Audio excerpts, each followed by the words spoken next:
సర్వం సిద్ధమైంది. ఇవాళ సెషన్స్ ప్రారంభం కాబోతున్నాయి. ఉదయం 11:45 ఉభయ సభల సంయుక్త సమావేశం ప్రారంభం కాబోతోంది. గవర్నర్ ప్రసంగంతో ఉభయ సభలు కూడా ప్రారంభం కానున్నాయి. ఇటీవల తెలంగాణ గవర్నర్ గా బాధ్యతలు చేపట్టినటువంటి శివప్రతాప్ శుక్లా మొదటిసారి అసెంబ్లీకి రానున్నారు. ఉదయం 11:25 గవర్నర్ అసెంబ్లీకి చేరుకుంటారు. 11:45 గవర్నర్ ప్రసంగం ప్రారంభమవుతుంది.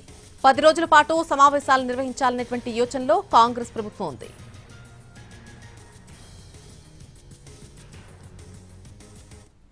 ఇక తెలంగాణ అసెంబ్లీ బడ్జెట్ సమావేశాలు మరి కాసేపట్లోనే ప్రారంభం కాబోతున్నాయి. ఈ అంశానికి సంబంధించి పూర్తి అప్డేట్ మా ప్రతినిధి చారి అందిస్తారు. చారి, బడ్జెట్ సమావేశాలు మరి కాసేపట్లో ప్రారంభం కాబోతున్నాయి. గవర్నర్ ప్రసంగంతో ఈ బడ్జెట్ సమావేశాలు ప్రారంభమవుతాయి కాబట్టి అందుకు సంబంధించినటువంటి ఏర్పాట్లన్నీ కూడా ఇప్పటికే ముగిశాయి. మరి కాసేపట్లో సీఎం రేవంత్ రెడ్డి అసెంబ్లీకి చేరుకోబోతున్నారు. సరిగ్గా 11:25 రాష్ట్ర గవర్నర్ మొదటిసారిగా అసెంబ్లీకి చేరుకోబోతున్నారు. తెలంగాణ ప్రభుత్వం తెలంగాణ అసెంబ్లీలో తెలంగాణ తల్లి విగ్రహాన్ని ఏర్పాటు చేయాలని ఇప్పటికే నిర్ణయించుకుంది. అందుకు విగ్రహాన్ని కూడా అక్కడ ఏర్పాటు చేశారు. ఈ విగ్రహ ఆవిష్కరణ 11:37 జరుగుతుంది. 11:37 నుంచి 11:40 వరకు ఈ ఆవిష్కరణ జరుగుతుంది. ఆ ఆవిష్కరణలో CM Revanth Reddy, deputy CM Bhatti Vikramarka, మండలి చైర్మన్, అలాగే స్పీకర్ వీళ్ళంతా కూడా పాల్గొంటారు. ఆ తర్వాత నేరుగా ఉభయ సభల్ని ఉద్దేశించి గవర్నర్ అసెంబ్లీకి చేరుకుంటారు.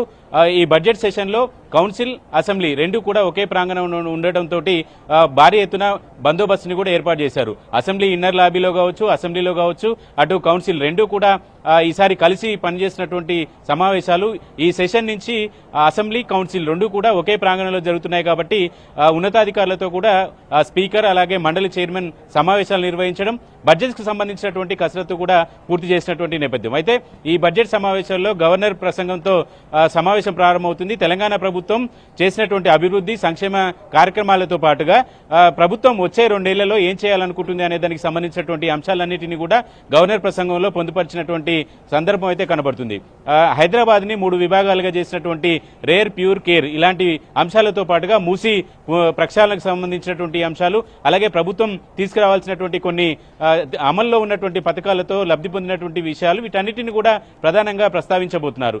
ఈ గవర్నర్ ప్రసంగం సుమారు 30 నుంచి 35 నిమిషాల పాటు ఉండేటువంటి అవకాశం ఉంది. ఆ గవర్నర్ ప్రసంగం తర్వాత బీఎస్సీ సమావేశం ఉంటుంది. మనకున్నటువంటి సమాచారం ప్రకారం 10 దినాలు ఉండేట్టుగా అసెంబ్లీని నిర్వహించాలనేటువంటి ఆలోచనతో ప్రభుత్వం ఉంది.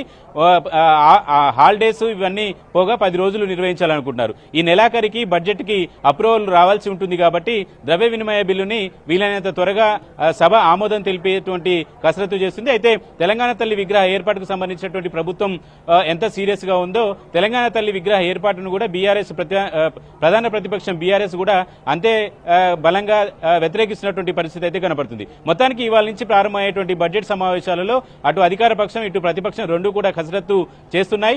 సీఎం రేవంత్ రెడ్డి అధ్యక్షతన 2 గంటలకు అసెంబ్లీలోని కమిటీ హాల్ 1లో కాంగ్రెస్ పార్టీకి సంబంధించినటువంటి ఎమ్మెల్యేలందరితో కూడా సమావేశం ఉంది. ఈ సమావేశంలో అనుసరించాల్సినటువంటి వ్యూహానికి సంబంధించి దిశానిర్దేశం చేయబోతున్నారు CM. Right Chari, thank you for the live update. మరి కాసేపట్లోనే తెలంగాణ అసెంబ్లీ బడ్జెట్ సమావేశాలు ప్రారంభం కాబోతున్నాయి. 11:25 గవర్నర్ అసెంబ్లీకి చేరుకుంటారు. 11:45 గవర్నర్ ప్రసంగంతో అసెంబ్లీ సమావేశాలు ప్రారంభం కాబోతున్నాయి.